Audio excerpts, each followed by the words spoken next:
අයිබෝන් සුබ දවසක් කියලා ප්‍රාර්ථනා කරනවා හැමෝටම.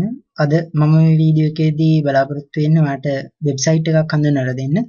සාමාන්‍යයෙන් අපිට වීඩියෝ එකක MP3 එක විතරක් ගන්න ඕන නම් අපිට මෙන්න මේ වෙබ්සයිට් එක පාවිච්චි කරන්න පුළුවන්. ඔය උදාහරණයක් විදිහට මෙන්න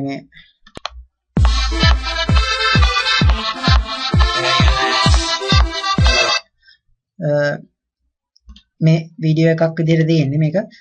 ඒක අපිට MP3 track එක විතරක් වෙනස් කරගන්න ඕන නම් අපිට ඒක වෙන් කරගන්න ඕන නම් MP4 track එකකින්, ඒ කියන්නේ වීඩියෝ එකෙන් ඔඩියෝ එක විතරක් වෙන් කරගන්න ඕන නම් අපිට මෙන්න මේ වෙබ් අඩවිය පාවිච්චි කරන්න පුළුවන්. මේකෙදි වෙන්නේ මෙහෙමයි.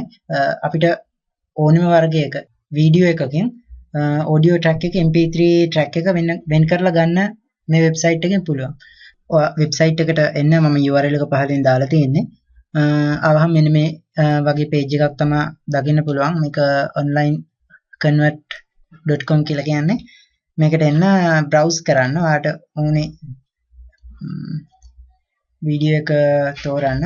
තෝරන්න ඊට පස්සේ මෙතනින් optional setting මොකක්ද වෙනස් කරන්න යන්න එපා. convert file කියන එක click කරන්න. ටික වෙලාවක් යනවා. මේ විදිහට ෆයිල් එක load වෙන්න පටන් ගන්නවා. ඊට පස්සේ මෙන්න මේ විදිහට අපි convert වෙච්ච ෆයිල් එක open වෙනවා. මේක start download කියන එක click කරන්න. download වෙනවා. මෙතනින් ඔයාලට path එක දෙන්න පුළුවන්. සාමාන්‍යයෙන් IDM පාවිච්චි කරන විදිහටම තමයි මේ වෙබ්සයිට් එක ගැන තමයි මම අද ඔයාලට මේ ටියුටෝරියල් එක කරන්නේ. එමනම් අදට නවතින්නම්. අපිට සුබ දවසක්.